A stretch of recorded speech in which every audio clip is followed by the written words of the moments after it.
Hello students. आज का जो मेरा सेशन है एकेटीयू की पीजी कोर्सेज के लिए जो काउंसलिंग प्रोसेस है उसको लेकर के है। एकेटीयू ने पीजी कोर्सेज के लिए काउंसलिंग प्रोसेस को स्टार्ट कर दिया है। एमबीए और एमसीए की काउंसलिंग प्रोसेस एक साथ ही स्टार्ट हो रही है।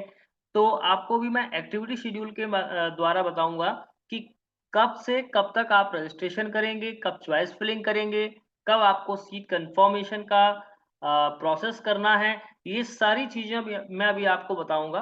आप इस वीडियो को लास्ट तक देखिएगा क्योंकि एकेटीयू की और बाकी जो यूनिवर्सिटीज़ हैं, उनकी जो काउंसलिंग प्रोसेस है, उसके लिए कॉमन यूपी का सेंट्रलाइज़्ड पोर्टल है, उसके द्वारा ही ये प्रोसेस स्टार्ट होगी। तो शुरू से लेकर के आप लास्ट तक देखिएगा क्योंकि बहुत सारे स्टूडेंट्स के मन में ये क्वेश्चन्स हैं कि सर हमको कौन-सा कॉलेज चुनना चाहिए या किस कॉलेज में प्लेसमेंट हो जाएगा? कौन-सा कॉलेज बेहतर होगा इन सभी, क्योंकि सीयूईटी के थ्रू जो उन्होंने कॉमन एग्जाम तो ले लिया बट उन्होंने एक्चुअली में ये जो प्रोसेस है, काउंसलिंग की प्रोसेस है, उसको सेपरेट करके रखा है, तो बहुत सारा कंफ्यूजन है। अभी प्रीवियस में मैंने आपको ट्रिपल एम के बारे में बताया था, प्रीवियस वीडियो में मैंने आपको कि ट्रिपल एम में क्या अपॉर्चुनिटीज आपको मिल सकती हैं या ट्रिपल एम में किस तरीके से आपको कॉलेज अलॉटमेंट मिलेगा। ये सारी प्रोसेस मैंने प्रीवियस वीडियो में बताई थी। तो अगर आपने सीयूईटी पीजी का फॉर्म फिलअप किया है और अगर आप जाना चाहते हैं ट्रिपल एम एकेटीयू, तो इसके लिए आप थोड़ा सा अलर्ट हो जाइएगा और जो काउंसलिंग प्रोसेस है उसको ध्यान से समझिएगा। Is that clear? अब मैं आपको बताऊंगा इसका काउंसलिंग शेड्यूल। ठीक है, तो जो काउंसलिंग शेड्यूल है एमबीए और एमसीए दोनों के लिए कंबाइंड ही है। अब मैं आपको सबसे पहले तो ये बताना चाहूँगा कि जो रजिस्ट्रेशन प्रोसेस है, वो 8 तारीख से लेकर के 17 तारीख के बीच में होगी। Registration, payment of fee, document upload. So this is the only opportunity for registration in regular rounds of counselling. Registration not allowed R2, R3 and R4। मतलब यहाँ पर जो काउंसलिंग का प्रोसेस है वो 4 राउंड तक चलने वाला है, लेकिन रजिस्ट्रेशन राउंड 1 में ही आपको कंप्लीट करना होगा। अगर आप रजिस्ट्रेशन के राउंड 1 में चूक गए, मान लीजिए 8 से 17 के बीच में अगर आपने रजिस्ट्रेशन नहीं किया, तो आप जो फर्दर राउंड होंगे राउंड 2, राउंड 3 और राउंड 4, उसमें पार्टिसिपेट नहीं कर पाएंगे। इसलिए इस बात को बहुत केयरफुली समझिएगा। हमारे पास में सफिशिएंट टाइम है। ठीक है, इसके बाद डॉक्यूमेंट वेरी, अगर आपने रजिस्ट्रेशन कर लिया है, रजिस्ट्रेशन करने के बाद में आपको पेमेंट ऑफ फी करना है और साथ ही साथ आपको डॉक्यूमेंट भी अपलोड करने हैं। जब आप ये तीनों प्रोसेस कर लेंगे, तो आपको डॉक्यूमेंट वेरिफिकेशन जो है वो 10 से 18 के बीच में कराना होगा। चूंकि ये डॉक्यूमेंट वेरिफिकेशन फिजिकल नहीं होगा, ये सारा प्रोसेस ऑनलाइन होने वाला है और रेस्पॉन्ड टू क्वेरीज 10 से 18 के बीच में ही होगा। डॉक्यूमेंट वेरिफिकेशन के बीच में अगर कोई क्वेरी होगी, तो 10 से 19 के बीच में ही वो आपको कांटेक्ट करेंगे। जब आपका डॉक्यूमेंट वेरिफिकेशन वगैरह सारी चीज़ें हो जाएँगी या उसी दरमियान चूँकि ये प्रोसेस ओपन होने वाली है ऑनलाइन चॉइस फिलिंग और लॉकिंग की, 15 से 20 अक्टूबर के बीच में आपको चॉइस फिलिंग का भी ऑप्शन दिया जाएगा, लॉक करने का भी ऑप्शन दिया जाएगा और 21 अक्टूबर को आपका सीट अलॉटमेंट का रिजल्ट आएगा। ठीक है? सीट अलॉटमेंट का रिजल्ट आने के बाद में अगर आपको लगता है कि आपके पसंद की सीट आपको नहीं मिली है, तो आप अपनी विलिंगनेस को चेंज कर सकते हैं, यानी कि फ्रीज़ या फ्लोट, ये 2 ऑप्शन होते हैं। अगर सपोज़ दैट कि आपको सीट लेनी है, तो आप फ्रीज़ करेंगे और अगर आपको सीट नहीं लेनी है, तो आप फ्लोट करेंगे। तो ये जो फ्रीज़ और फ्लोट का ऑप्शन है, वो 22 से 25 अक्टूबर के बीच में ही है। Is that clear? अगर आपने सीट को फ्रीज़ कर दिया है तो या फ्रीज़ या फ्लोट कर दिया है, तो आपको जो पेमेंट ऑफ सीट कंफर्मेशन जो आपको करना है, वो 20,000 या 12,000 आपको जो अमाउंट है, वो आपको करना होगा। ये भी करना कब से है, कब तक है? 22 से 25 के बीच में ही करना है। Is it clear? तो online choice filling and locking, अब ये राउंड 2 की बात हो रही है क्योंकि राउंड 1 हमारा कंप्लीट हो गया और राउंड 1 में अगर हमने सीट ले ली है, तो हमको सीट कंफर्मेशन वाली जो फी है, वो हमको पे करनी होगी। ठीक है? और ऑनलाइन चॉइस फिलिंग जब राउंड 2 के लिए होगी और लॉकिंग होगी वो 26 से 30 के बीच में होने वाली है, ठीक है, 26 अक्टूबर से 30 अक्टूबर के बीच में। उसका जो सीट रिजल्ट आएगा वो आएगा 31 अक्टूबर को। और आपको ऑनलाइन विलिंगनेस कब चूज करनी है, फ्रीज या फ्लोट, 1 से 2 के बीच में करना है, ठीक है। फिर इसका जो पेमेंट ऑफ सीट है वो 20,000 और 12,000 का वो कब से कब तक में करना है, 1 से 2 नवंबर के बीच में करना है, ठीक है। अब इसके बाद में जब राउंड 2 की ये 2 नवंबर तक हो जाएगा तो ऑनलाइन विड्रॉल है, यानी कि अगर आपने सीट आपको पसंद नहीं आती और आप नहीं लेना चाहते हैं और आप विड्रॉल करना चाहते हैं तो ये राउंड 2 में ही आपको करना पड़ेगा। तो आपका जो रिफंड होगा वो 15,000 और 9,000 का होगा। दैट मीन्स कि अगर आपने फ्रीज किया था तो आपको 15,000 वापस मिलेगा, और अगर आपने फ्लोट किया था तो 12,000 में से माइनस होकर के 9,000 आपको रिफंड हो जाएगा। देन इसके बाद में आपको राउंड 2 खत्म होने के बाद में online choice locking the last option to change the choices, यानी कि आपको एक और बार एक मौका मिलेगा कि आप अपनी चॉइसेस को चेंज कर सकते हैं। So the choices field will also be treated for the further round including the internal sliding for lateral entry. Is that clear? अगर आप मान लीजिएगा इंटरनल, दैट मीन्स कि अगर आपने राउंड 2 से राउंड 3 में अगर आपने किया है तो राइट। इसके बाद में सीट अलॉटमेंट आपका जो भी आएगा तो candidate with first choice allotted will be auto freeze, यानी कि थर्ड राउंड में जो आपका रिजल्ट आने वाला है 5 नवंबर को, उसकी चॉइस आपकी ऑटोमेटिक फ्रीज हो जाएगी। देन आपको सीट कंफर्मेशन का पेमेंट 6 से 7 नवंबर के बीच में करना है। और अगर आप उसमें भी ऑनलाइन विड्रॉल करना चाह रहे हैं तो last option to withdraw from the counselling refund 10,000 और 6,000 का आपको वहां पर रिफंड मिलेगा, ठीक है। Is that clear? यानी अगर आपने फीस पे कर दी थी तो आखिरी बार आपके पास में ये ऑप्शन होगा कि 10,000 आपको वापस मिलेंगे राउंड 3 में और 6,000 जिन्होंने लोगों ने बुक किया था। देन इसके बाद में जो थर्ड राउंड के बाद में mandatory physical reporting at the allotted institution for freeze candidate, जिन लोगों ने सीट को फ्रीज कर दिया था उनके लिए मैंडेटरी है फिजिकल रिपोर्टिंग करना अलॉटेड इंस्टीट्यूशन में अप टू राउंड 3, यानी राउंड 1 में अलॉट हुआ फीस राउंड 1 में, राउंड 2 में और राउंड 3 में जिनको सीट कंफर्म हो चुकी थी उनके लिए फिजिकल रिपोर्टिंग मैंडेटरी रहेगी। Is that clear? अगर आप रिपोर्टिंग नहीं करते हैं तो आपकी जो फीस है वो भी आपको रिफंड नहीं होगी और आपकी जो सीट है वो भी कैंसिल हो जाएगी। तो ये आपको बहुत ध्यान देना, और फिजिकल रिपोर्टिंग 7 से 9 नवंबर के बीच में ही करनी होगी। Is that clear? इसके बाद में राउंड 4 में सीट अलॉटमेंट जो आपको मिलेगा ऑटो फ्रीज हो जाएगा फॉर ऑल कैंडिडेट 10 नवंबर के बीच में। पेमेंट ऑफ द सीट आपको वही करना है 11 से 13 के बीच में। देन फिजिकल रिपोर्टिंग आपको करनी है राउंड 4 के लिए जो आपको सीट अलॉटमेंट मिलेगा 14 से 15 के बीच में। इसके बाद में seat vacancy for special round, यानी कि जब ये 4 राउंड की प्रोसेस कंप्लीट हो जाएगी तो 5वें राउंड में जो प्रोसेस होगी वो होगी स्पेशल राउंड। स्पेशल राउंड के लिए अगर सीट बचती है तो 18 तारीख को ये दिखाएंगे, 18 नवंबर को। उसके बाद में registration and payment of fee for fresh candidate, दोबारा से ये प्रोसेस स्टार्ट होगी रजिस्ट्रेशन की और पेमेंट की, तो वो 19 से 21 के बीच में होगी। डॉक्यूमेंट वेरिफिकेशन 19 से 22 के बीच में होगी। ऑनलाइन चॉइस लॉकिंग 19 से 22 के बीच में होगी। सीट अलॉटमेंट 23 नवंबर को आ जाएगा। और next round only if seat remain vacant in the government colleges then physical reporting of the special round 25 नवंबर, यानी कि 25 नवंबर तक ये प्रोसेस चलने वाली है। Is that clear? तो आप लोगों को बहुत अलर्ट होकर के सारी चीजों को समझना होगा कि कब क्या करना है आपको। Is that clear? अब बात आती है कि ये प्रोसेस कहाँ शुरू होगी, तो आपको ध्यान देना है कि uptsc.admission.nic.in, जब हम मेन पेज पर जाएंगे AKTU के तो हमको ये लिंक वहां पर दिखेगी और उस लिंक पे क्लिक करते ही हम इस पोर्टल पर आ जाएंगे। और इस पोर्टल पर आते ही हम देख पा रहे हैं Uttar Pradesh technical admission counselling यहाँ पर लिखा हुआ है। और देखिए यहाँ पर अबाउट, यहाँ पर सारी बातें लिखी हुई हैं। पार्टिसिपेटिंग इंस्टीट्यूशंस, ठीक है।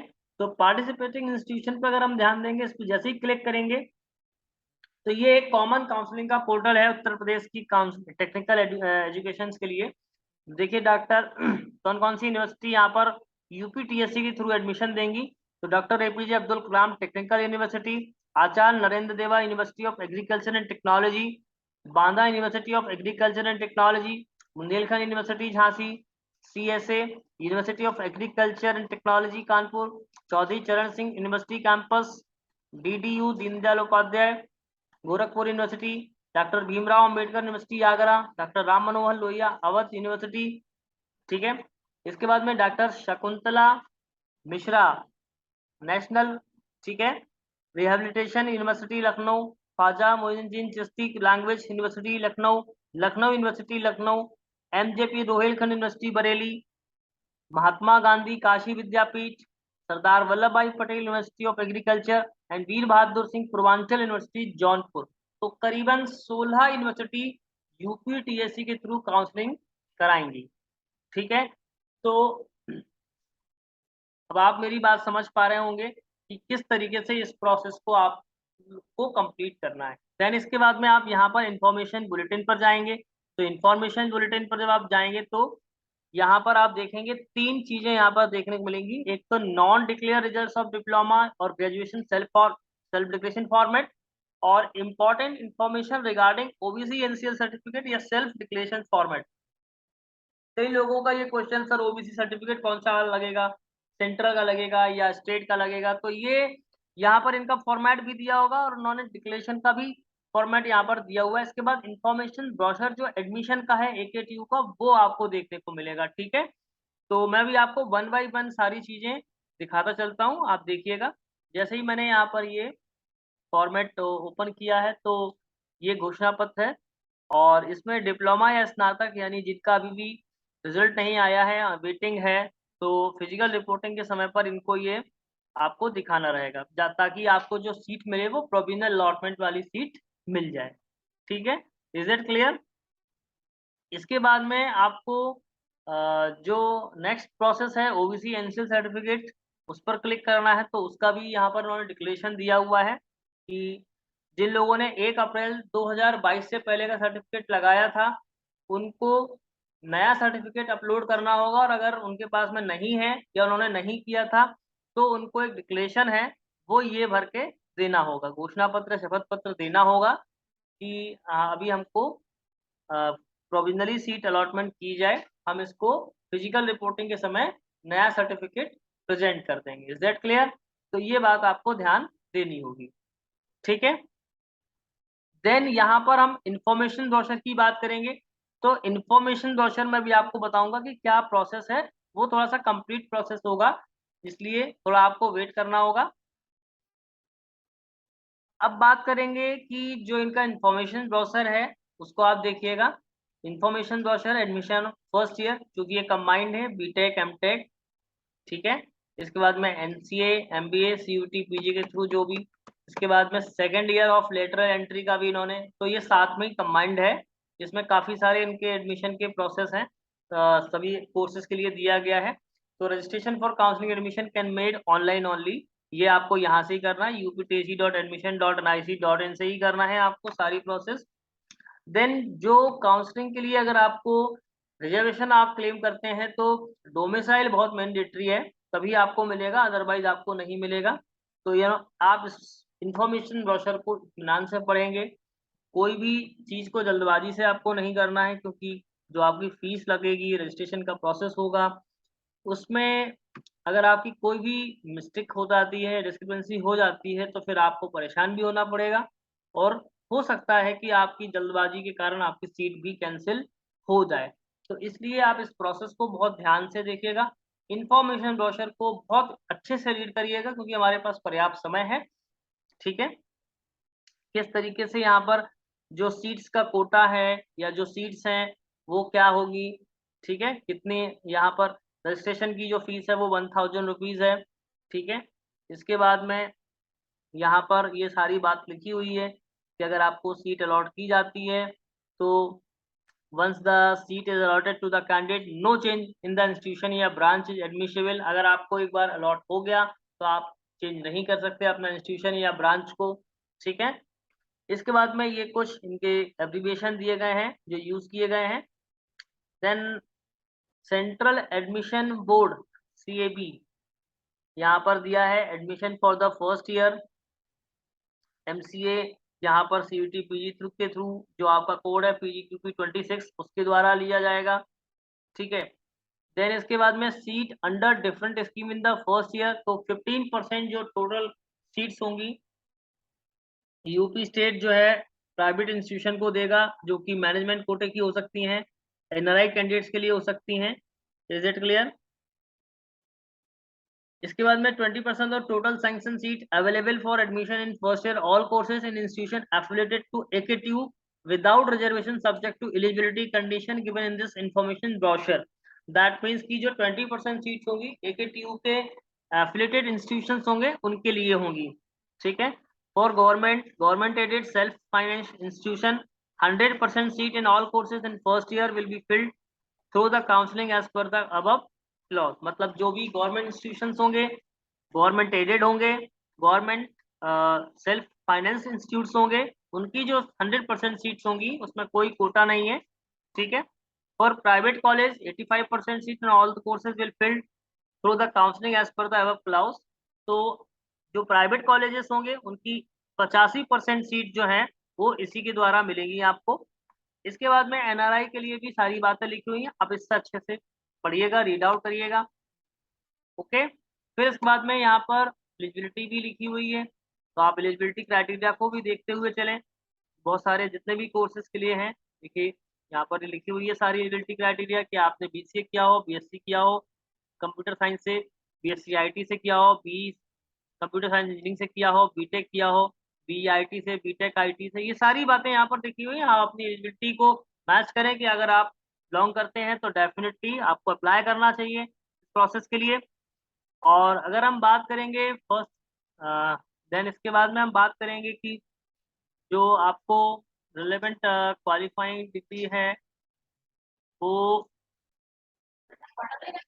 अब कैटेगरी की डेफिनेशन मैं आपको बता दूं, जैसे जनरल कैंडिडेट है तो उसको कोई सर्टिफिकेट नहीं लगेगा, लेकिन अगर वो SC ST या OBC के कैंडिडेट हैं तो उनको सर्टिफिकेट देना होगा, लेकिन वो तभी जब वो जिनके फादर या मदर का डोमिसाइल यूपी होगा तभी वो एप्लीकेबल होगा। तो आप लोग अब जिस क्राइटेरिया में आते हैं आप उसको एक बार रीड आउट करेंगे, ये पूरे इन्होंने पॉइंट्स लिखे हुए हैं कि किस तरीके से आप कौन कौन से क्राइटेरिया हैं वो आप आराम से देखिएगा इत्मीनान से, ताकि आपको सारी बातें समझ में आ जाएं। Is that clear? सारे सर्टिफिकेट का यहाँ पर दिया हुआ है। इसके बाद में जो रिजर्वेशन दिया है, वर्टिकल रिजर्वेशन 21% SC के लिए, यूपी के लिए है, और 2% schedule tribe from UP, 27% backward classes from UP, ठीक है। इसके बाद में हॉरिजॉन्टल भी इन्होंने दिया हुआ है, तो आप इसको एक बार देखेंगे तो सारी चीजें समझ पाएंगे। Is that clear?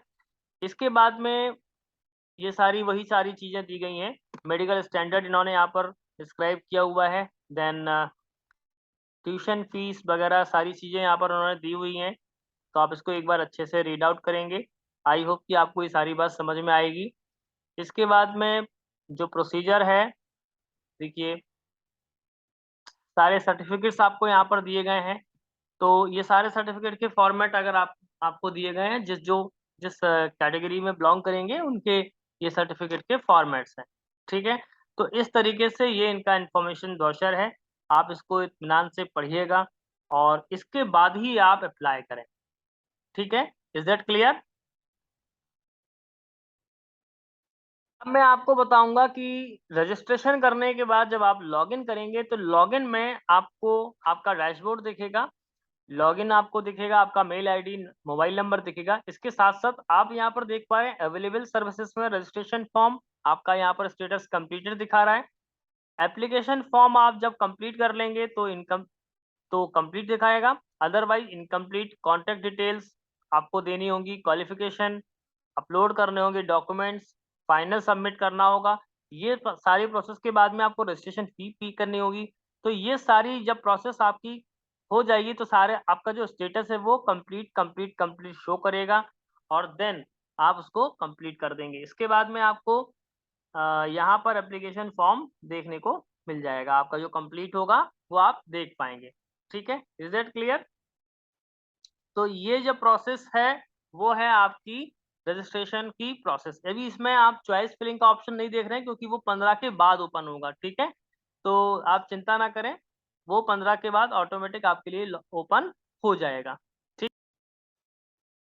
अब बात करेंगे कि एकेटीयू में जो एफिलिएटेड कॉलेज हैं वो कौन से होंगे। तो मैं भी आपको दो तरह के कॉलेज क्योंकि यहाँ पर आपको दिखेंगे, एक तो गवर्नमेंट कॉलेजेस दिखेंगे और एक प्राइवेट कॉलेज दिखेंगे। तो ये डॉक्टर एपीजे अब्दुल कलाम के अंतर्गत ही हैं सारे कॉलेजेस जो मैं आपको दिखाना चाह रहा हूँ, क्योंकि यूपीटीएससी में और भी यूनिवर्सिटीज हैं जो पार्टिसिपेट कर रही हैं यूपीटीएससी के काउंसलिंग पोर्टल में। तो आपको उस पर्टिकुलर यूनिवर्सिटी में जाना होगा। जैसे मैं भी आपको बताऊंगा कि पार्टिसिपेटिंग यूनिवर्सिटीज में मैंने आपको इंस्टीट्यूट्स बताए थे, उन इंस्टीट्यूट्स में मतलब अलग अलग आपने देखा होगा कि करीब 16 यूनिवर्सिटीज यूपीटीएससी की पोर्टल को से ही काउंसलिंग प्रोसेस कराएंगे। लेकिन आपको जिस यूनिवर्सिटी में एडमिशन लेना है उस यूनिवर्सिटी की वेबसाइट पर जाना होगा और वहाँ पर देखना होगा कि आपका वो कोर्स है या नहीं है। तो आपने चूँकि ऑलरेडी सीयूईटी के पीजी में के एप्लीकेशन फॉर्म में भी आप चेक कर सकते हैं कि जिन-जिन यूनिवर्सिटीज़ के लिए आपने अप्लाई किया है, तो आप उसके लिए अप्लाई कर सकते हैं। अभी मैं आपको बताने वाला हूँ कि एकेटीयू में चूँकि एक कॉलेज नहीं है, मेरे पास में काफ़ी सारे स्टूडेंट्स के कॉल आते हैं कि सर मुझे आईआईटी मिल जाएगा, आईईटी मिल जाएगा कि नहीं मिल जाएगा, या एकेटीयू मेन कैंपस मिलेगा या नहीं मिलेगा। तो मैं भी आपको यहाँ पर दिखा रहा हूँ, देखिए गवर्नमेंट कॉलेज की लिस्ट है।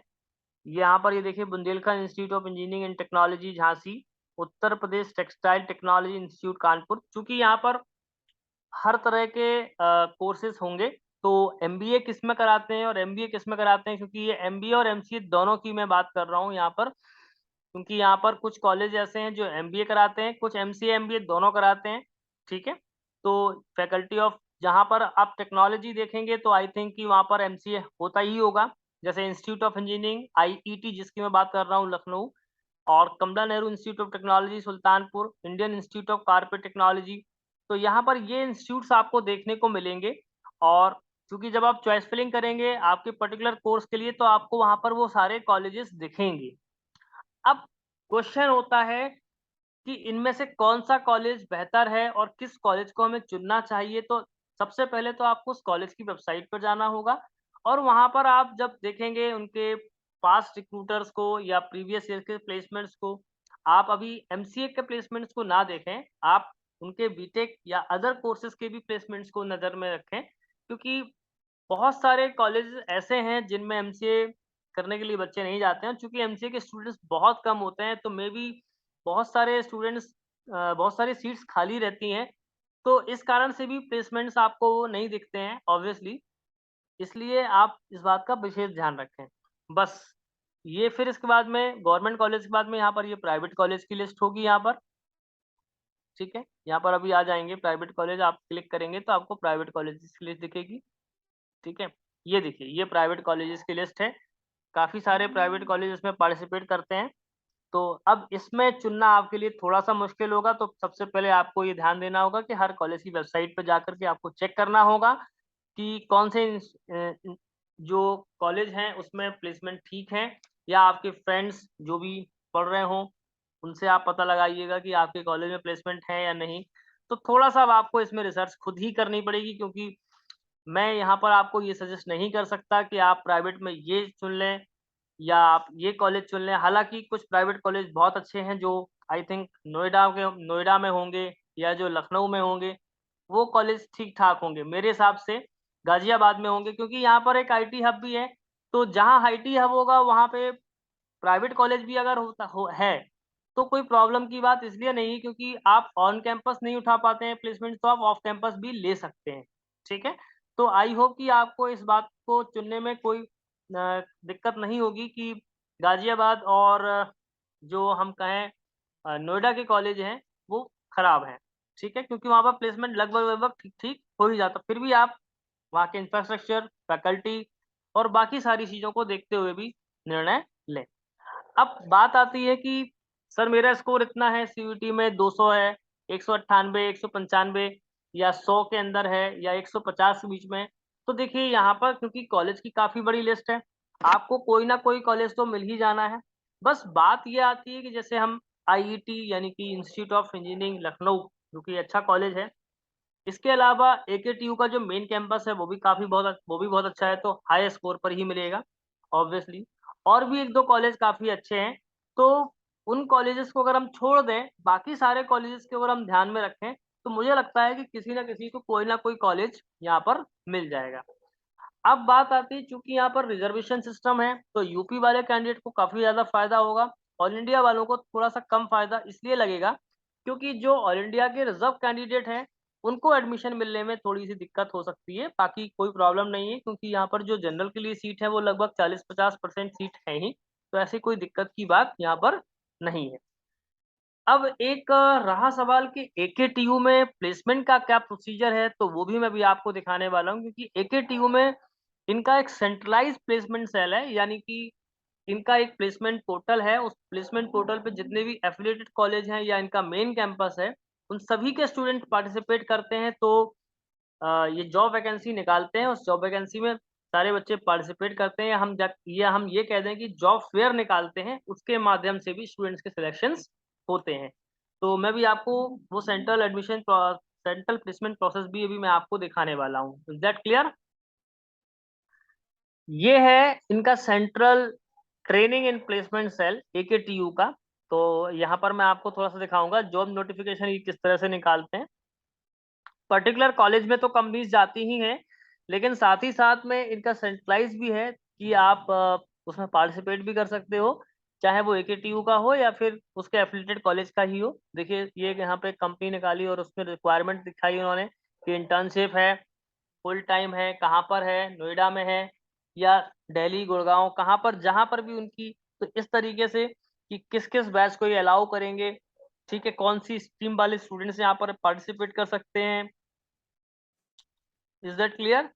ये सारी इन्फॉर्मेशन ये अपने सेंट्रल प्लेसमेंट सेल में अपडेट करते रहते हैं। तो करीबन आप यहाँ से देखते जाएँगे तो आपको सारी इन्फॉर्मेशन मिल जाएगी। मैंने लगभग आपको एकेटीयू से रिलेटेड पूरी इन्फॉर्मेशन मैंने आपको दे दी है। आई होप कि आपने इस वीडियो में काफ़ी सारे जो आपके डाउट्स होंगे वो क्लियर हो चुके होंगे। फिर भी अगर आपके कोई डाउट्स बचते हैं, तो आप मुझे कमेंट सेक्शन में ड्रॉप कीजिएगा और इससे मैं जो भी एडमिशन प्रोसेस को लेकर के या इन्फॉर्मेशन ब्रोशर या प्लेसमेंट्स, इन सभी को लेकर के जो भी मैंने अभी आपको चीज़ें दिखाई हैं, उनके मैं डिस्क्रिप्शन में लिंक भी आपको प्रोवाइड कर दूँगा, तो आप इत्मीनान से उन चीज़ों को देख सकते हैं। Is that clear? I hope कि आपको सारी बातें समझ में आ गई होगी। तो मैं अब इस वीडियो के अंत में यही कहना चाहूँगा कि आप कॉलेज चुनने से पहले सारी चीज़ों को ध्यान में रखें और निर्णय तो आपको ही लेना पड़ेगा। अब मेरे पास में कई स्टूडेंट्स के कॉल ये आते हैं, सर यहाँ पर फीस बहुत ज़्यादा है या यहाँ पर फीस इतनी ज़्यादा है कि मैं यहाँ पर एडमिशन लेना सेफ है। तो देखिए, प्राइवेट कॉलेज हों या गवर्नमेंट कॉलेज, चूँकि जो एनआईटीज़ हैं, उनकी कंपैरिज़न हम नहीं कर सकते, या हम जेएनयू, बीएचयू या जो सेंट्रल यूनिवर्सिटीज़ काफ़ी अच्छे कॉलेज जिनकी हम बात करें, उनसे तो इन कॉलेजेस का हम कंपैरिज़न नहीं कर सकते। बाकी हाँ, कॉलेजेस अच्छे हैं, आपका प्लेसमेंट हो सकता है। अगर नहीं भी होता है तो आप उनको ऑन कैंपस ना लेकर के ऑफ कैंपस भी यहाँ पर ले सकते हैं। ठीक है? तो अब आप लोग इसको एक्टिविटी शेड्यूल को फ़ॉलो करें और अपना रजिस्ट्रेशन और काउंसलिंग प्रोसेस को कंप्लीट करें। तो ठीक है, मैं इस वीडियो को अब एंड करना चाहूँगा। Thank you and all the best.